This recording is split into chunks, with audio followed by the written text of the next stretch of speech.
Live with CDP Sports Talk, a weekly sports and entertainment podcast sponsored by Barry Cullen Chevrolet. Live on YouTube, Facebook, Twitter, Twitch, and LinkedIn. And on audio via Apple.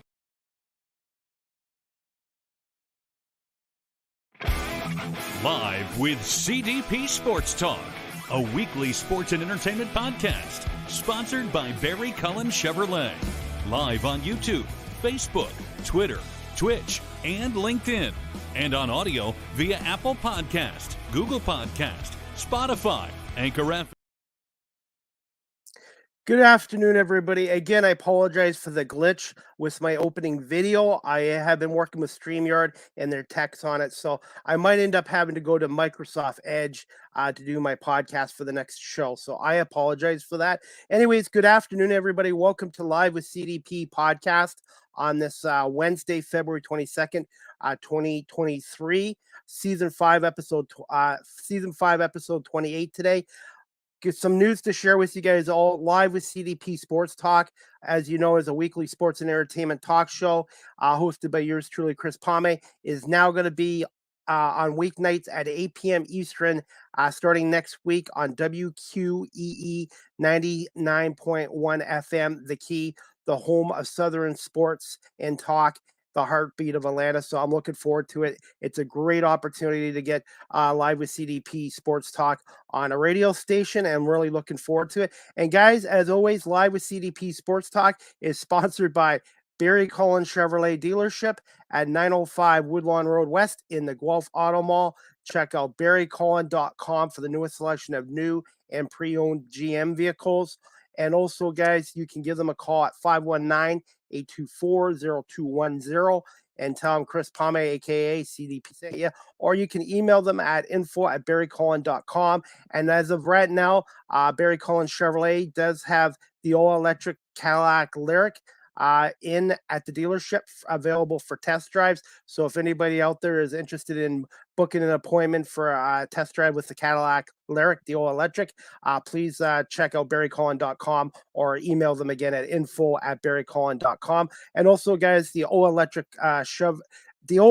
Chevy Silverado is also available for pre-order at Barry Cullen Chevrolet as well.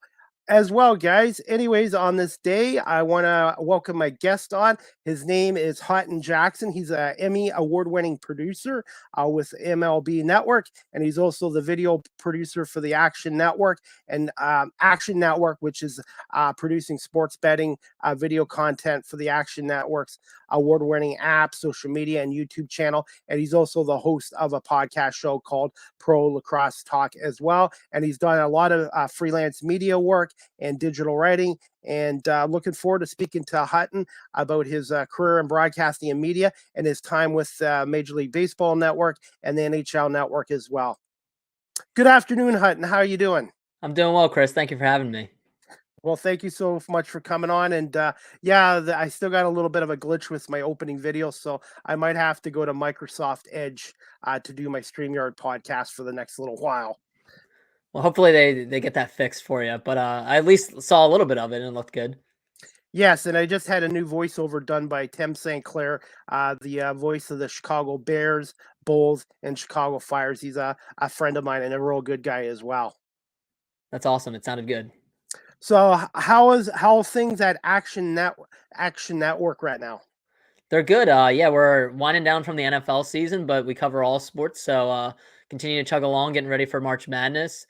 A lot of what we've been doing recently is in studio now. So I work remotely most of the time during the week, but I actually go into studio in New York probably once or twice a week. So we launched that over Wildcard Weekend for the NFL, and we've been doing a lot of content in that. So we're really excited to continue to produce shows both remotely as well as do some more stuff in our new studio as well. So that's kind of the latest going on for Action Network. Besides the NFL, what other sport is what other sports are your big ones for sports betting? Yeah, so we produce content for really a lot of different sports. Our big ones would definitely be NFL, NBA is another one. We have an NHL podcast. We have a baseball podcast that will start up soon. college basketball, college football, really anything you name it. So some of the smaller sports, maybe like a tennis or UFC, we still have, content centered around that, a lot more editorial content with the occasional video and podcast. And then, of course, I know we're going to talk a little bit of lacrosse today too. I've been kind of heading up the lacrosse side of things. Not many people bet on lacrosse. So as one of the few people that do bet on lacrosse, I've been doing some articles for Action as well, in addition to my, producer roles.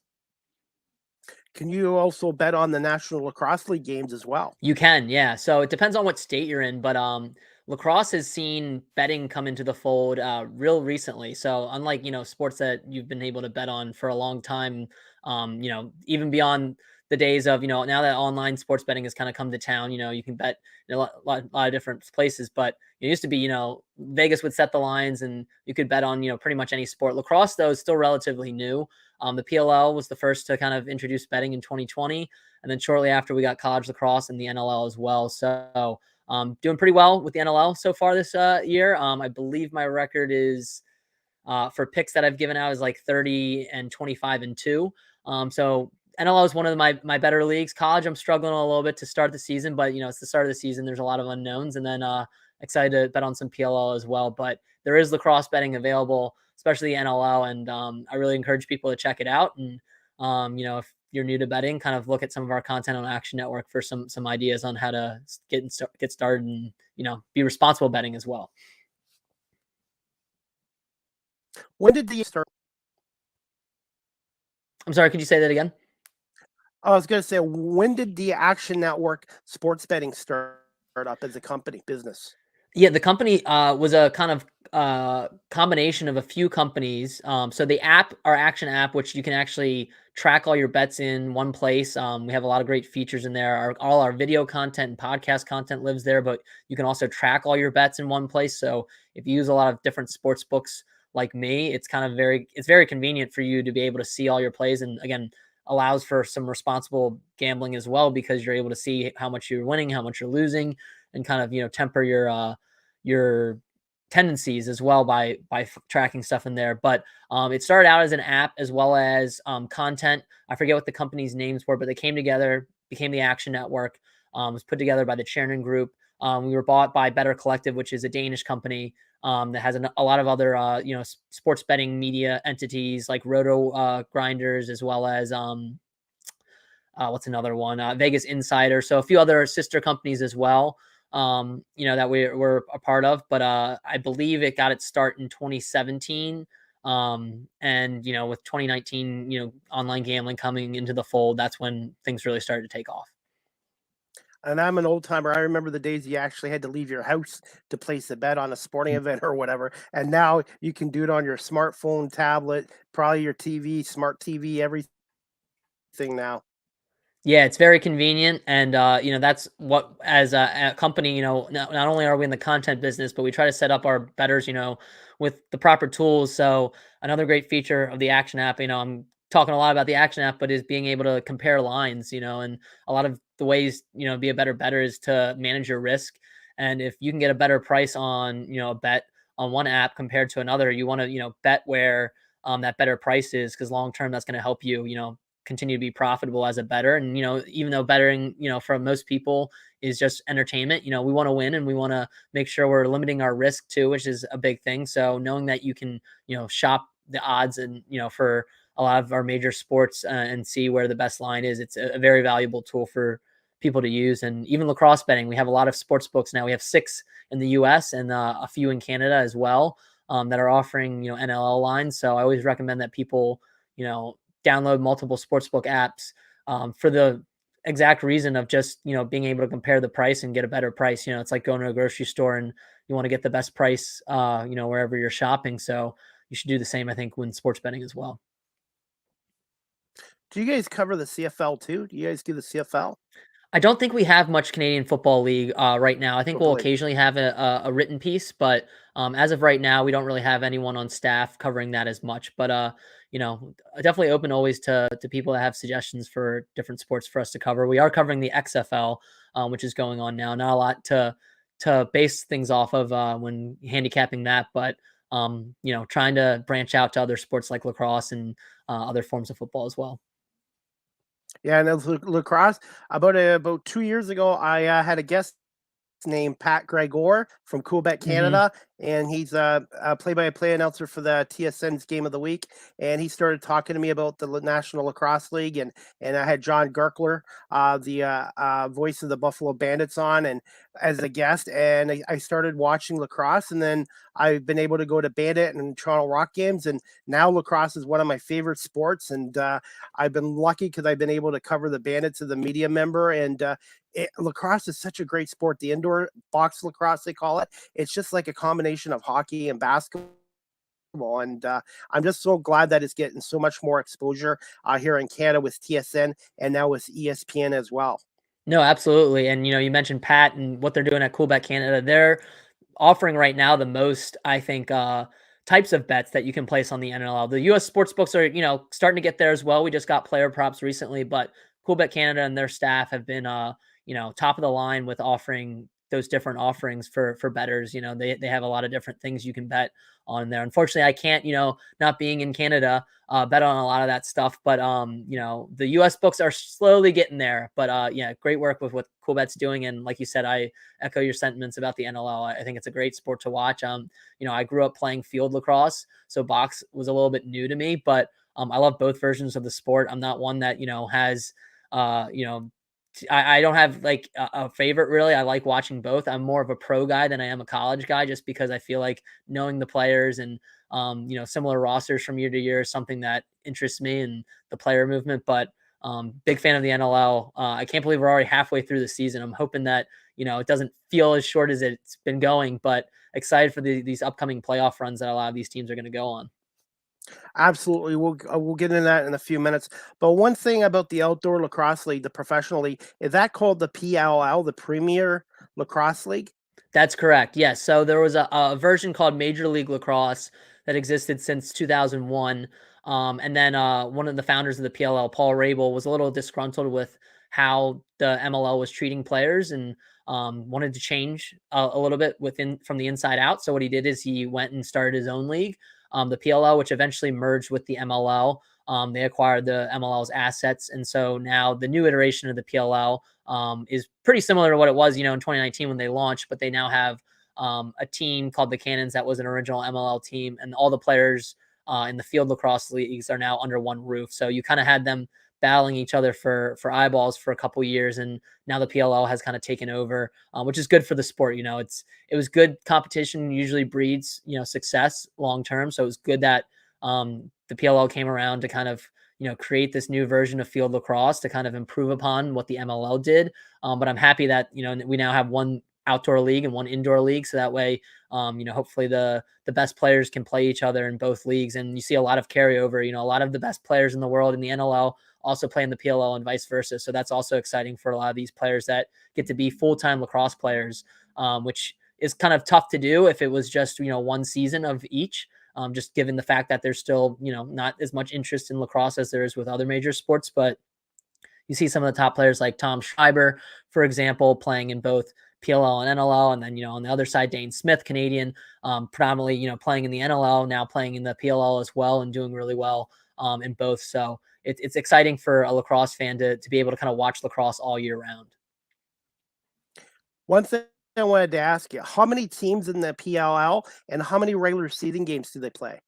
So there's 8 teams in the PLL currently, and I believe they play 11 regular season games. And then their playoffs is actually 7 of those 8 teams make it. So a lot of teams make it in the playoffs, and they do a 3 weeks. It's not series like the NLL where you have you have 3-game series in the later 2 rounds. PLL is just 1 game, one and you're done.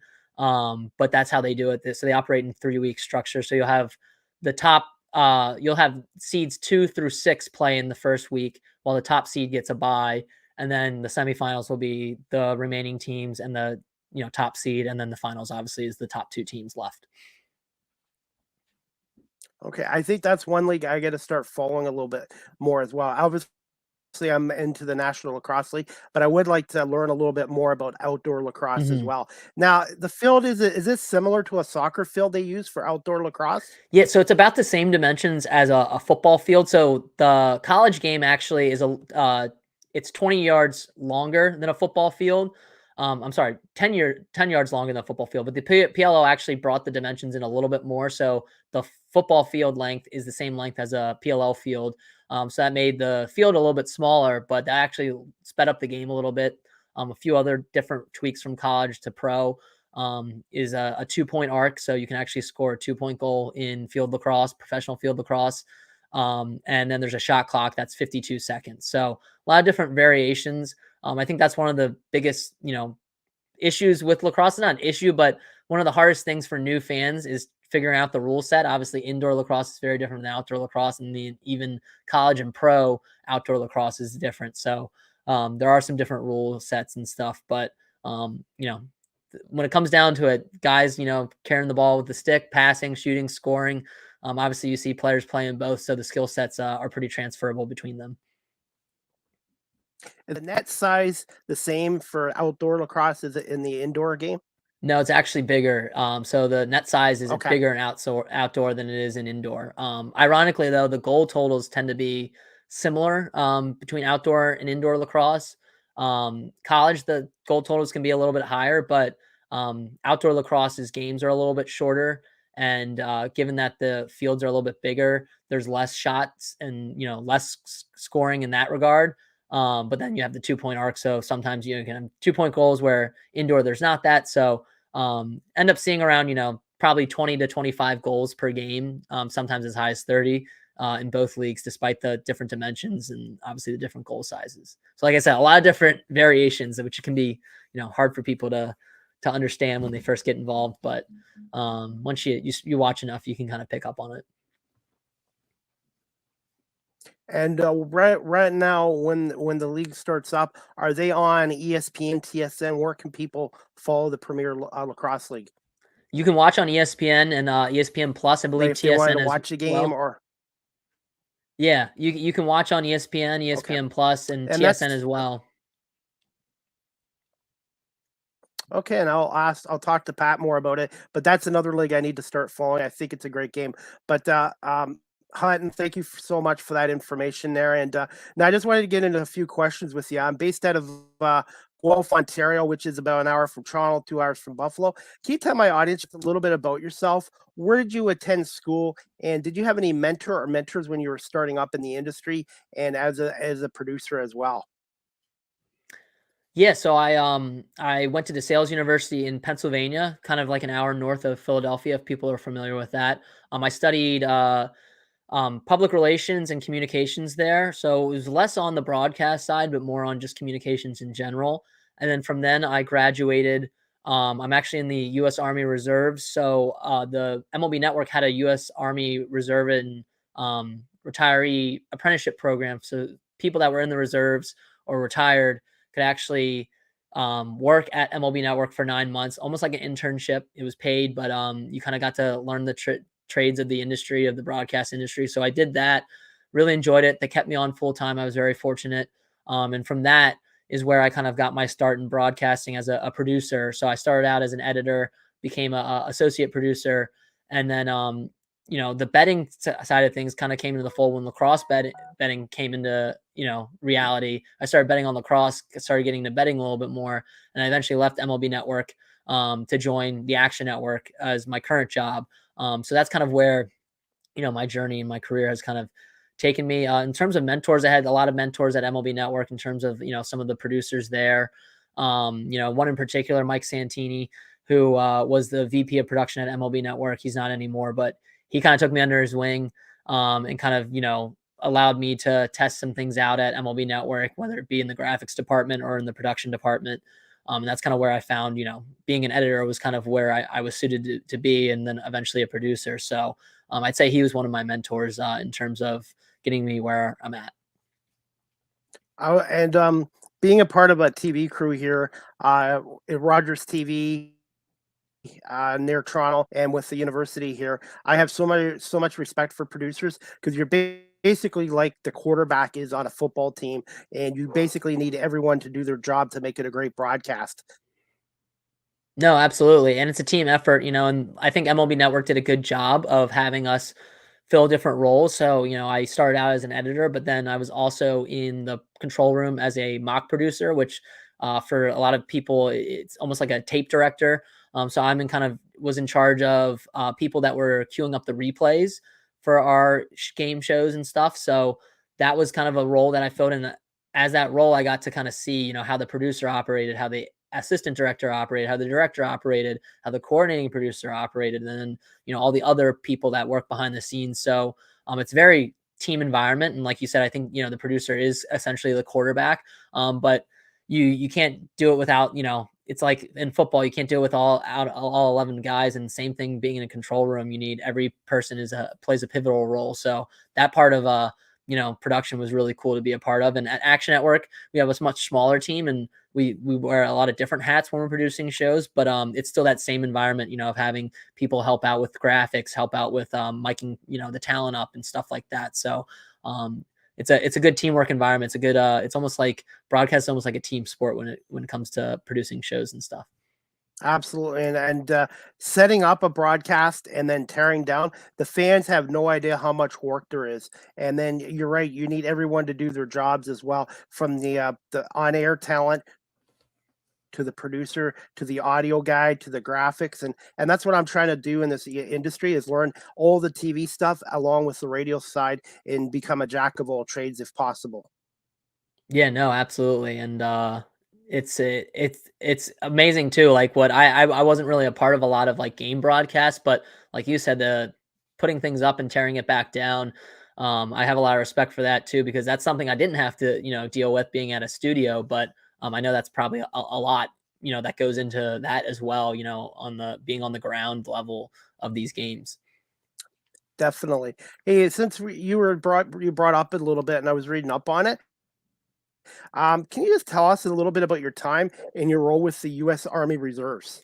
Yeah, so currently going into year 7 of being in the Army Reserves. Actually finishing up year 7. I'll be going into year 8. And I do public relations and public affairs, so very similar kind of stuff to what I studied in school. And while I'm not usually the one filming or taking photos, a lot of the people I oversee and manage in the U.S. Army Reserves are photographers, videographers. So that's definitely helped a little bit, in my civilian career as well. But yeah, I did ROTC 4 years at college, got into the Army as a signal officer, which is more communications, but it's more like radio communications. Found public affairs and then switched shortly after joining the Army Reserve. So I drill 1 week in a month. Other than that, I do 2 weeks during the summer in terms of training, but don't do a whole lot, still. It's still more of a part-time thing, but that's kind of the gist of what I do in the U.S. Army Reserves.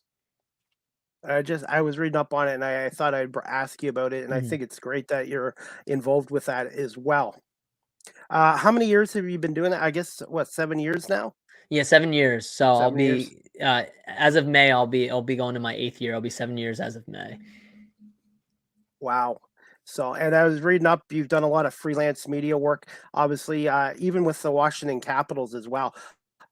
I was going to ask you about that next question. Can you just tell my audience a little bit about your freelance media work as a writer for USA Lacrosse Magazine, the Liberty Line, the Washington City Paper, Fansided, and Stars and Sticks, which I think you covered the Washington Capitals, I believe.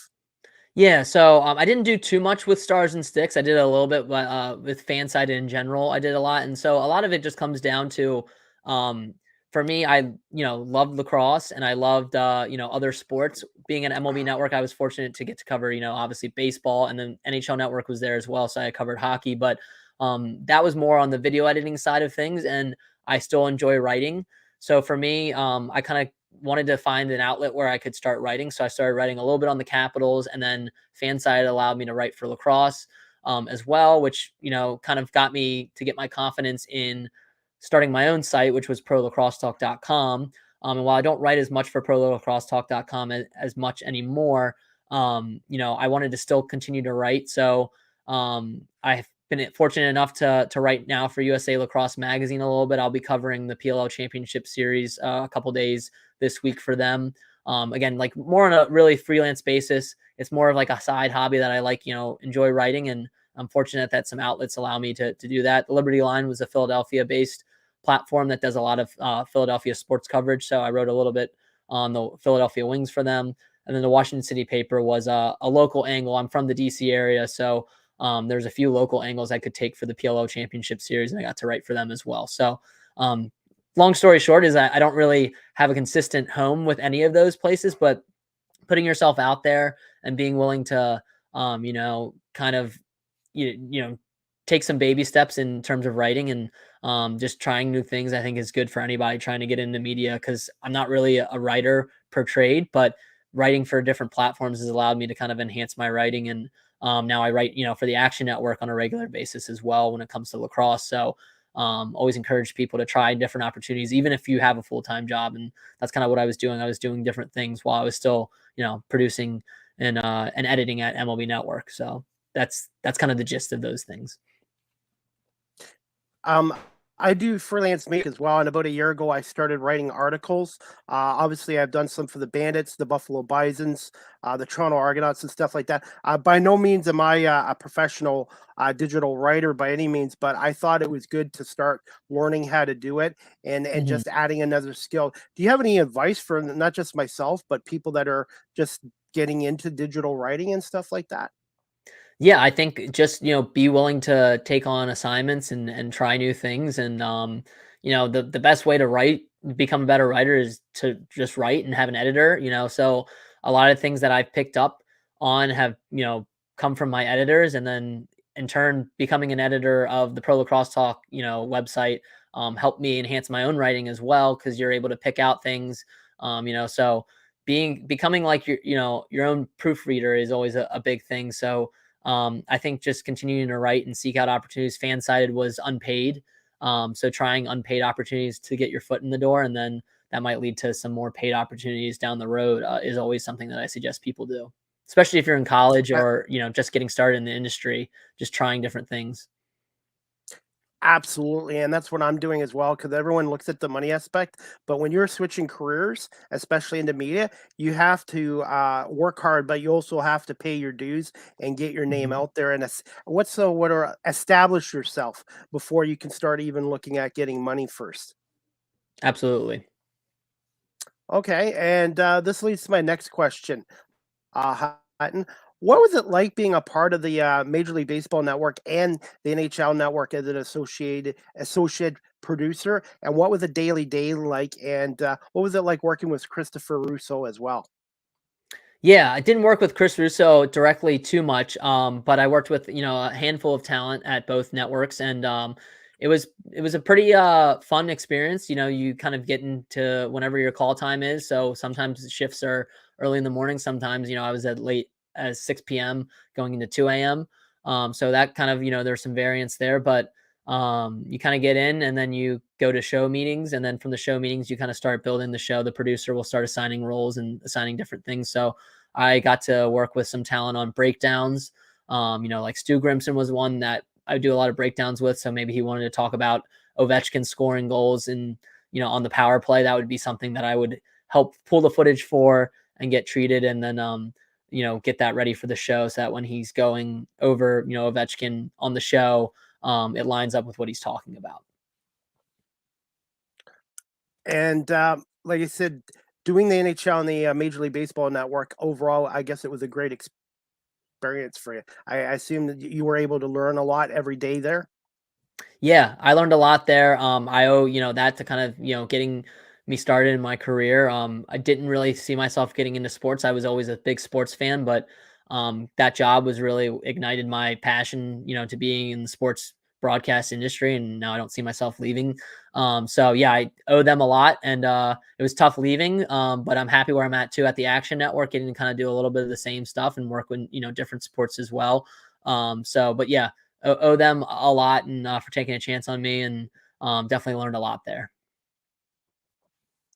How important were internships in part in developing it into your career?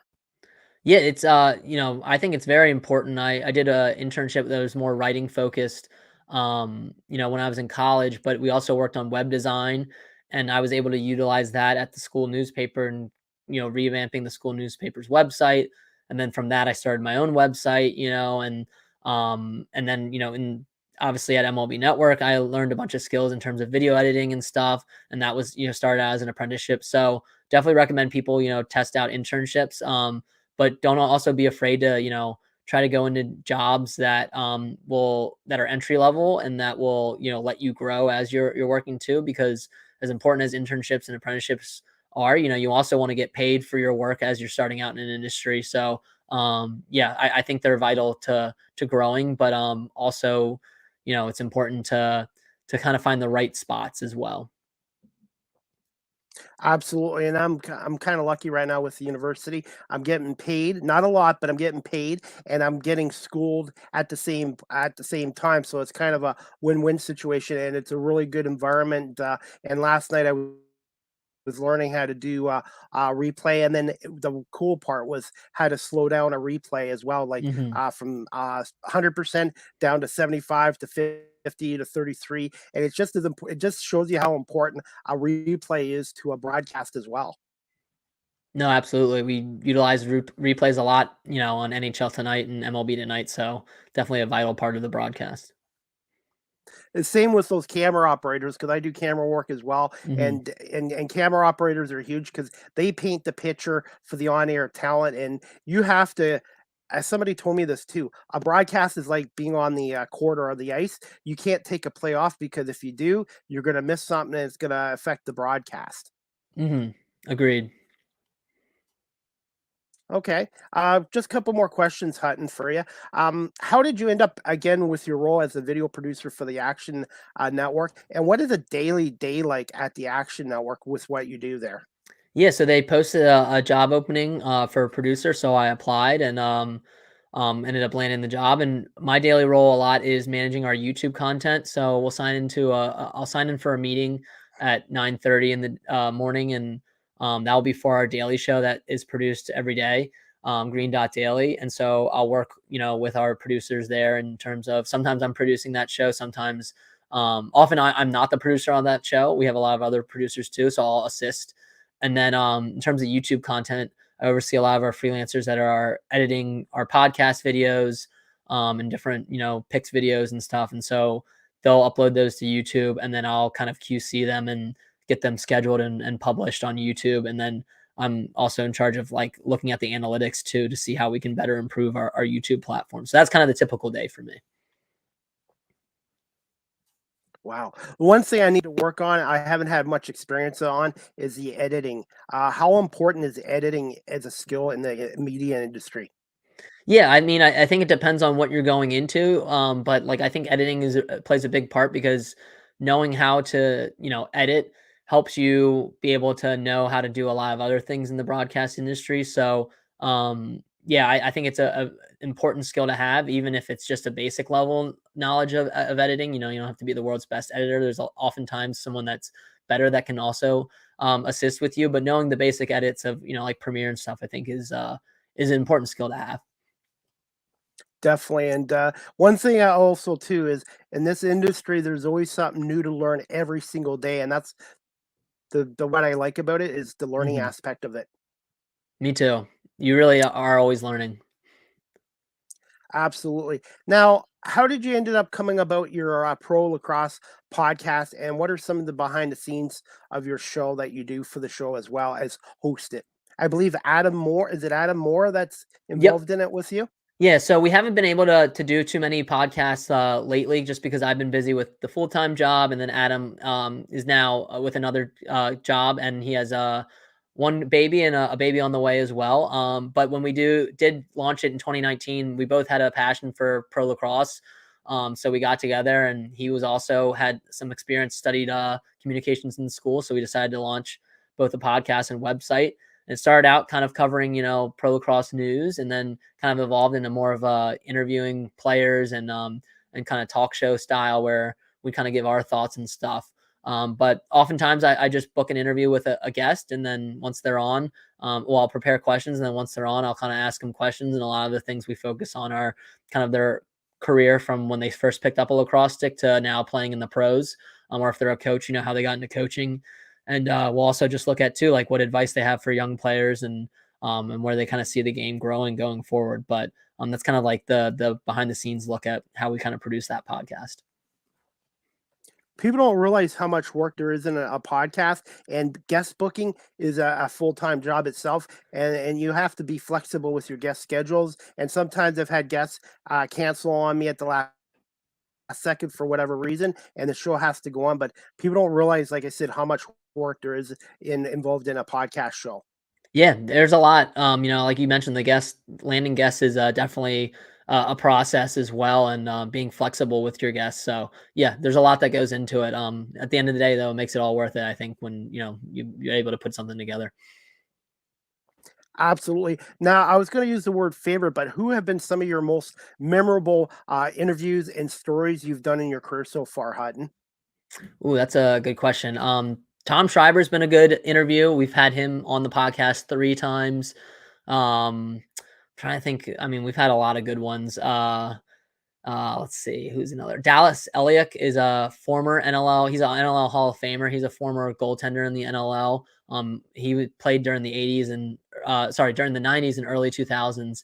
And he was part of the Philadelphia Wings team that knocked off the Toronto Rock in one of the bigger upsets in the NLL. He was also very fascinating to listen to. He was one of Adam's heroes growing up. So he was also a good one. But yeah, there's been so many. I can't really pick one, but those are a few that, on the field and indoor side that we've had that have been really, exciting to listen to. Yeah, I've been lucky so far. I've had Brendan Glasheen on recently, Tegan Brown, Ashley Miller, Pat Gregor, Hall of Famer Brian Shanahan, who I never thought would come on my show and came on, was great. And then the voice of the Buffalo Bandits for the last 19 years, John Gerkler, came on as well. So I've been really lucky to have a lot of great guests from the NL, and I'm trying to get some players to come on as well because I really enjoy the sport and also learning more about it as well from all my guests. Yeah, you've had a great group of guests, and Brendan Glasheen's a fellow Action Network. He's a host at Action Network. So, one that I'll single out as another great guest that you've had on. Yeah, and he's also the voice of the Maine Celtics of the G League. Mm-hmm. He does a lot. Really good, really good guy. And yeah, I enjoyed having him on, and Ashley Miller, who covers the Albany Firewolves as their sideline reporter, and she's a huge lacrosse fan as well. And yeah, Pat is one of the best guys, by the way. I don't know if you've had Pat on your podcast show, but Pat is the reason why I've been into lacrosse. Yeah, we had him on we did a Twitter space that he came on, and I've talked to him a little bit, through Twitter DMs and stuff. Great guy. And like I said, what they're doing at Cool Bet's awesome. Great on the play-by-play. He's one of my favorite play-by-plays. And then he does that weekly show with Teddy Jenner as well. The Coast to Coast, which is always exciting and fun to watch. Keeps me up to date on the NLL and the behind the scenes stuff. And it's so great to see the league get more exposure in the States with ESPN Plus and on the TSN.ca or TSN Game of the Week. And John Abbott and Teddy Jenner do great jobs as the lead voices for those broadcasts. And then Pat does a great job, and Ashley Docking and stuff like that as well. But that's definitely, that leads to my next question about the lacrosse league right now for the NLL. Hutton, are you still okay for a few more minutes? Yep. Okay. What are your thoughts on this 2022-2023 NLL season so far and the overall direction of the league, and thoughts on the expansion team, the Vegas Desert Dogs, so far? Yeah, I think it's a great season so far. Definitely some tight races both in the West and the East. I mean, the East is really crowded. You essentially have 4 top teams in the Nighthawks, Rock, Bandits, and Thunderbirds. But the Wings are kind of knocking on the doorstep now. They still have a ways to go, but they're one of the teams that I think could potentially try to make a run at the playoffs. Now that they added Mitch Jones, and then the West is also got the Seals, Roughnecks, and Rush, and Mammoth haven't looked as great as of late, but they might be contending along with Panther City for a playoff spot as well. But in terms of the Vegas Desert Dogs, I think they're getting better, which is all you can ask for an expansion team. They're kind of taking a similar trajectory to what Panther City did last year, where Panther City started out pretty cold and started to warm up a little bit. And, Panther City did really well towards the end of the season. I think Vegas is starting to do a little bit better as well. Don't think they're going to make the playoffs this year. I think they're still going to, struggle to get some wins. But, I think the direction's great, and having it in Vegas is a great spot to have a lacrosse team. I don't know what the crowd turnout's been for them, but I think that's definitely a good spot to have another franchise. What are your thoughts on the first ever NLL outdoor game, which I believe is March 4th, which is Saturday, March 4th? I believe it's San Diego, and I'm just trying to think of the other team. Is it Vegas I they're think it is playing? Vegas. Yep. I'm excited for Okay. that. They tried. Unfortunately, COVID had to shut it down, but they tried doing a game outside on a aircraft carrier, I believe in 2020, and unfortunately they had to postpone that and eventually cancel that. But I'm glad that they're trying things out. It's almost like the NLL's version of the Winter Classic. Obviously, it's in March, and the weather will be nice. But I think it's a great idea and great way to experiment and kind of showcase the sport in a different way. Are you going to be able to go to that game and cover it? I'm not going to be able to go to that game. No, I'm hoping to go to one of the Philadelphia Wings games since that's probably the team closest to me, them in Long Island, the New York Riptide. I would love to go, just not unfortunately in the cards right now. But hopefully I'll get out to San Diego for a game because I know the Seals have a cool arena, and obviously California's got some great weather. Definitely. Overall, what are your thoughts on the National Lacrosse League out in California, and thoughts on Philadelphia and New York as well? Because I know New York has struggled, and same with Philadelphia. But Philadelphia, I'm a huge Eagles fan. It's a great sports town. Is there room in the city of Philadelphia for the NLL, in your opinion? Yeah, I think there is. I think, the Wings were one of the most popular teams back then, and I'm glad that they brought them back. I think they're still trying to find their footing in terms of attendance, but that's to be expected when you kind of, go away for 5 years. But I think them being back is great. Philadelphia is a great sports town. I think Long Island's struggling a little bit just because it's tough to sometimes get out to Long Island. I'm an hour and a half probably from both, but it's easier for me to get to Philly than it is to get to Long Island. So that might be why their attendance struggles a little bit. But I think once they get better, and I think they're headed in the right direction, despite having, a relatively disappointing season compared to what their expectations probably were. They have the best player, one of the best players in the NLL in Jeff Teat. I think they're headed in the right direction. And once, they start winning more games, I think the fans will start to come back out. And then California, look at the Seals. Again, I don't know what their attendance numbers are, but Seals having some on-field success is leading to them, probably hopefully having some off-the-field success as well. Right now, the league is 15 teams, 8 in the East, 7 in the West. Obviously, with Vegas, the new franchise. In the future, I would assume in the next couple years, they're going to look for one more team to get it to 16, and probably on the West Coast.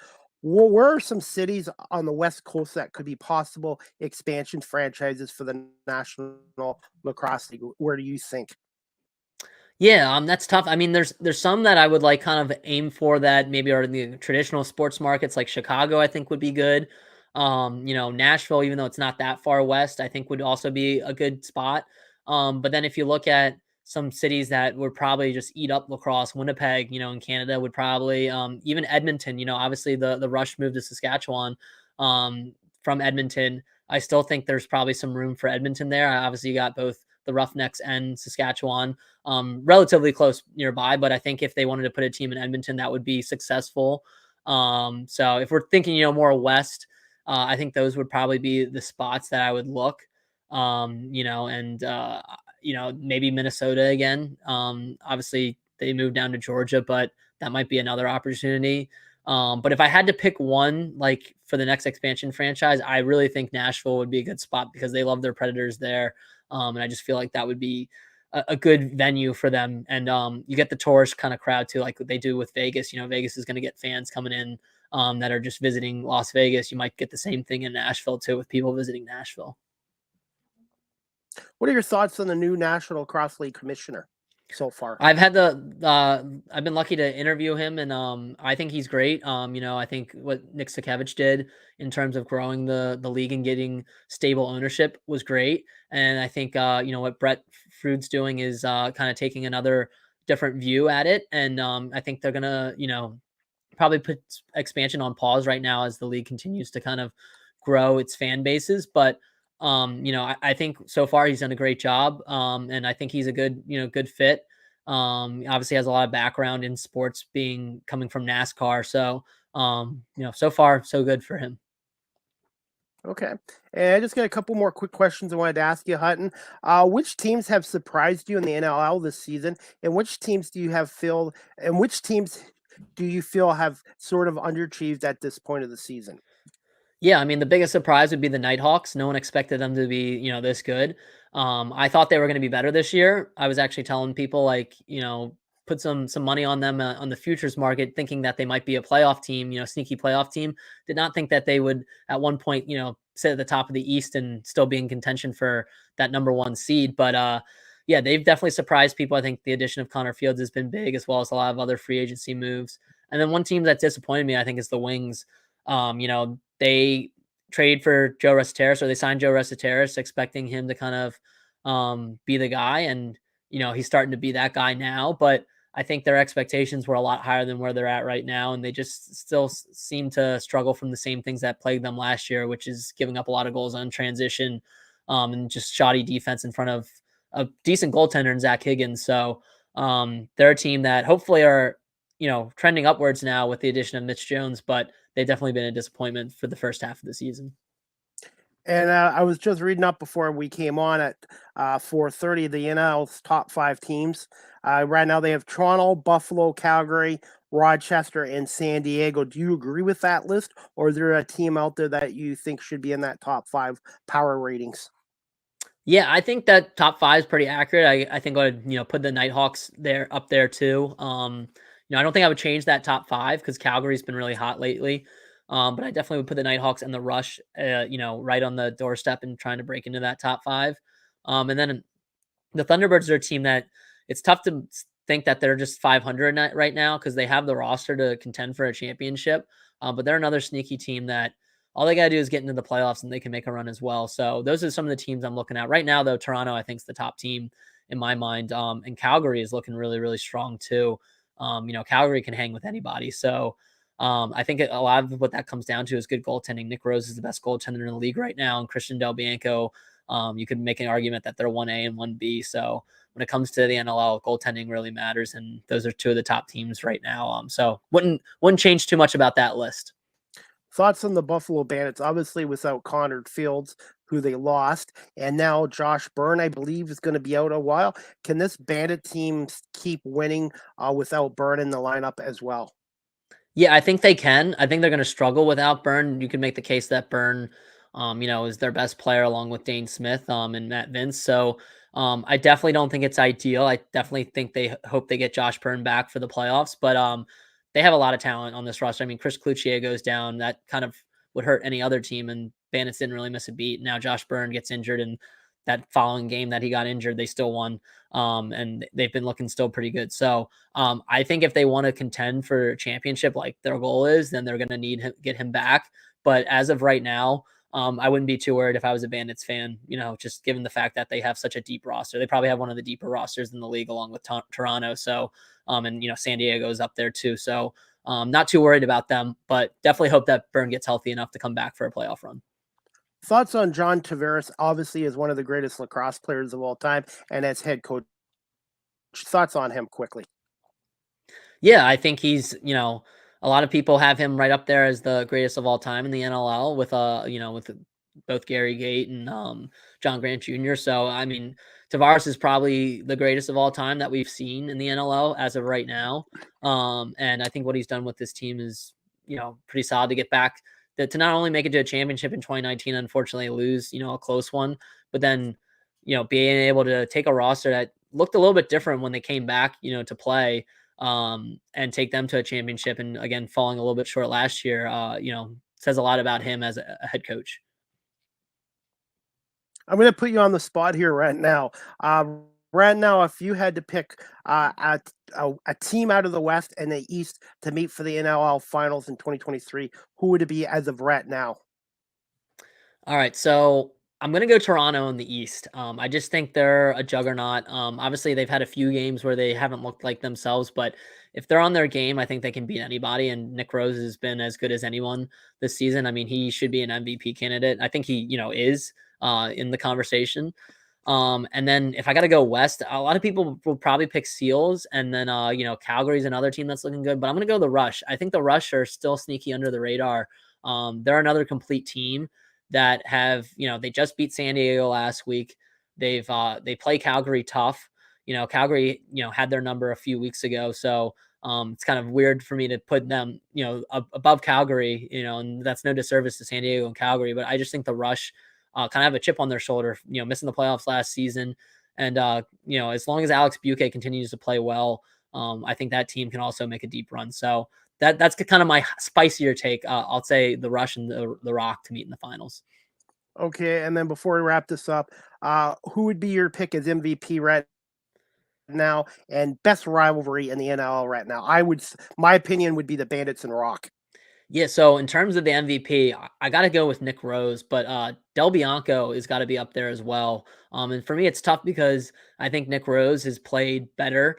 Like I said, it's more 1A, 1B, but you could make the case that Del Bianco means more to the Roughnecks than Nick Rose means to the Rock. If you swap them, like if you swap those two guys, are their teams doing just as well? Probably. But I think Del Bianco, if you remove him from the lineup, Calgary's probably a few wins shorter, whereas Toronto might not, they might be performing as poorly as without him. So I don't know. It's a tough decision. I'd say those are the two guys, and then you can't not include Connor Fields too with what he's done with the Rochester Nighthawks. So those are probably the three that I'm looking at right now. And then what was the second part of your question? Sorry, I forget.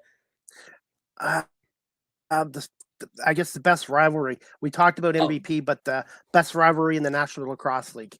Yeah, I think it's Buffalo Toronto as well. I mean, obviously the way Toronto lost those two games last year, I think that's got to be the biggest rivalry right now. Obviously it's so close to each other.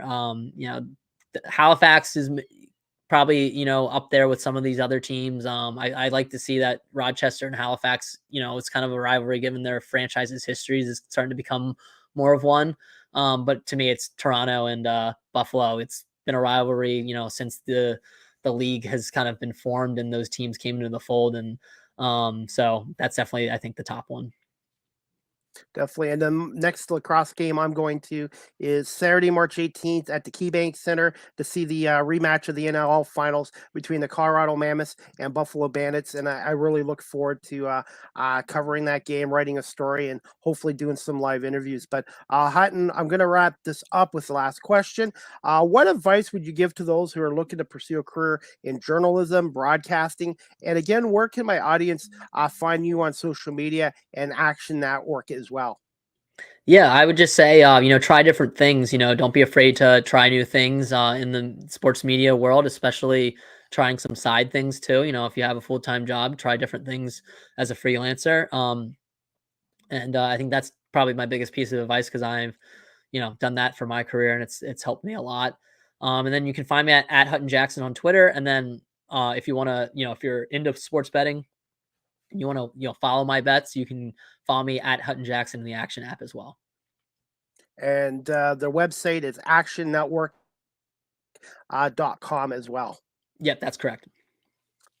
Okay. Well, Hutton, I want to say thank you so much for coming on live with CDP Sports Talk here. I'd love to have you come back again as a guest again in the future, and really appreciate your time this afternoon as well, and for coming on a few minutes early for me as well. And if you can give me a little bit later on tonight, I will have this episode downloaded to my audio platforms, and this will be replayed on my new radio station that I'm on, WQEE 99.1 FM in Atlanta, Georgia, next week as well. So I'm looking forward to having this episode on a radio station as well. And a podcast is only as good as its guests. Oh, thank you. I appreciate you having me on, Chris. Thanks. Thank you so much, Hutton. Have a great day, and we'll definitely keep in touch with you on social media. Absolutely. Take care. Thank you.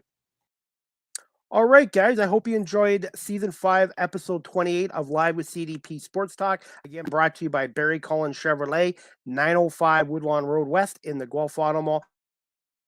Check out Barry.com for the newest selection of new and pre-owned GM vehicles as well. Next Live with CDP Sports Talk by Barry Cullen Chevrolet, to be announced this weekend on my social media pages. I'm working on more shows as well, guys. And the next Small Talk podcast show with host Andy, Carol Woolery, and yours truly, Chris Palme. Saturday, February 25th at 1 o'clock Eastern with guest Gail Smith. She's a fitness she's a fitness trainer into nutrition and mental health specialist. She'll be on to talk to us about mental health and fitness and nutrition. Looking forward to that, working alongside with my co-host and Andy. So I hope you guys can tune in to season 1, episode 2 of the Small Talk podcast. Again, this coming Saturday, February 25th at 1 p.m. Eastern as well, guys. And before we wrap this up, guys, as well, Live with CDP Sports Talk, as you know, is a weekly sports entertainment talk show hosted by yours truly, Chris Palme, is now going to be on weeknights at 8 p.m. next week, 8 p.m. Eastern on WQEE 99.1 FM, key home of Southern sports and talk in the heartbeat of Atlanta. I want to say thank you to Ryan from WQEE 99.1 FM for giving me an opportunity to have this show on their radio station and website starting as of February 27th as well. Before we wrap this up, guys, I've got some camera work I'm doing tonight, so I've got to wrap this up shortly. But again, Live with CDP Sports Talk is live streamed on YouTube, Facebook, Twitter, Twitch, and LinkedIn. And I want to say thank you to everybody for watching this episode and my show on my live stream platforms as well. Also, guys, my website is beacons.ai/Chris D. Palme if you wish to watch my previous podcast shows and follow all my social media work there on beacons.ai/Chris D. Palme. Again, Live with CDP Sports Talk is brought to you by Barry Cullen Chevrolet Dealership, 905 Woodlawn Road West in the Guelph Auto Mall. Check out barrycullen.com for the newest selection of new and pre-owned GM vehicles. And also, guys, if you're interested in booking, pre-booking test drive for the Cadillac Lyriq, the all-electric Cadillac Lyriq is now available at Barry Cullen Chevrolet. Give them a call at 519-824-0210 and just some of the people there that can help you out with pre-booking for that new all-electric Cadillac Lyriq as well. You can follow me on TikTok at Live with CDP. That's at Live with CDP on TikTok. And also, guys, StreamYard is the official live stream provider of Live with CDP Sports Talk. StreamYard, if you're into webinars or podcasting, is a great service and professional. It makes your podcast webinar look very professional as well.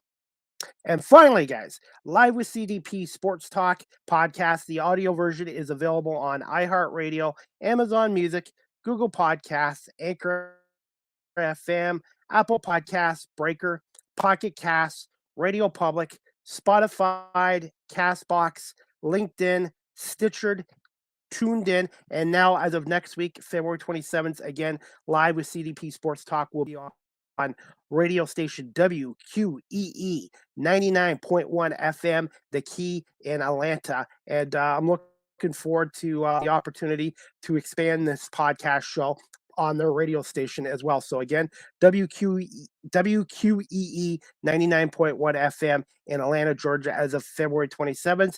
And it will be weeknights at 8 o'clock Eastern on most cases as well. Again, that's about it, guys.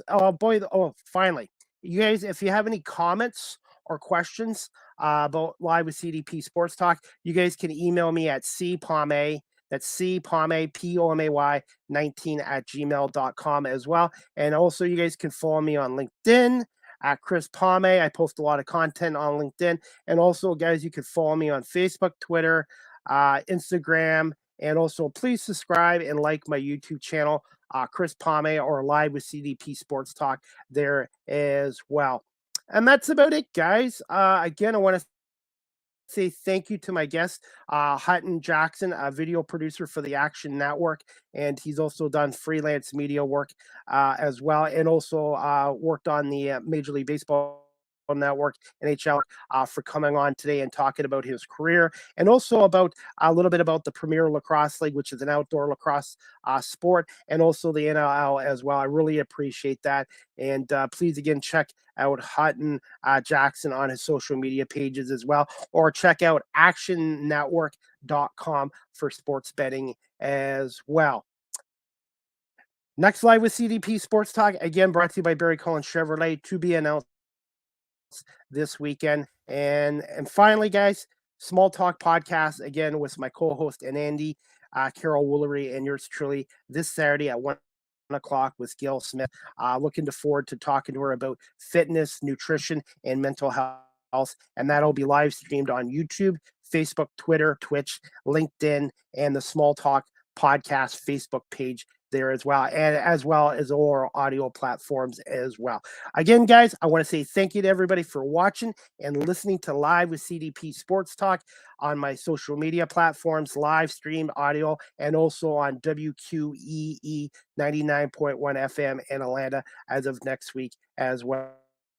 So a great evening, and we'll see you guys on Saturday, February 25th at 1 o'clock for the next edition of Small Talk Podcast with my co-host and Andy, Carol Woolery. Have a great evening, everybody. And again, thank you for watching and listening to Live with CDP Sports Talk.